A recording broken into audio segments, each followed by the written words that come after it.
நிச்சயமாக பவித்ரா. கோவை மாவட்டம் மேட்டுப்பாளையம் ரயில் நிலையத்திலிருந்து தினசரி குன்னூர் மலை ரயில் போக்குவரத்து இயக்கப்பட்டு வருகிறது.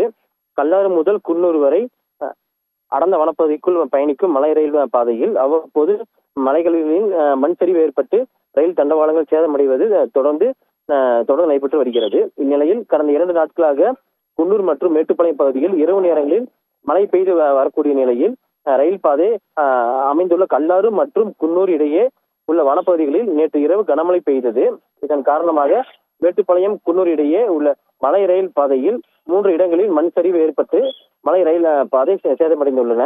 கல்லாறு முதல் அல்கிரிரோ வரை அடுத்தடுத்து 3 இடங்களில் மண் சரிவு ஏற்பட்டு தண்டவாளங்கள் சேதமடைந்துள்ளன. இன்று காலை தண்டவாளங்கள் சரியா உள்ளதா என்பதை சரிபார்க்கும் ரயில்வே ஊழியர்கள் ரோந்து சென்ற போது மண் சரிவு ஏற்பட்டது தெரியவந்துள்ளது. இதனை அடுத்து மேட்டுப்பாளையம் இருந்து இன்று குன்னூருக்கு காலை புறப்பட்டு சென்ற மலை ரயில் கல்லார் ரயில் நிலையத்திற்கு நிறுத்தப்பட்டு மீண்டும் மேட்டுப்பாளையத்திற்கே திருப்பி அனுப்பப்பட்டது. இது குறித்து ரயில்வே உயர் அதிகாரிகளுக்கு தகவல் தெரிவிக்கப்பட்டது. நிலையில் பின்னர் மேட்டுப்பாளையம் குன்னூர் இடையேயான மலை ரயில் போக்குவரத்து இன்று ஒரு நாள் ரத்து செய்வதாக ரயில்வே நிர்வாகம் தெரிவித்துள்ளது.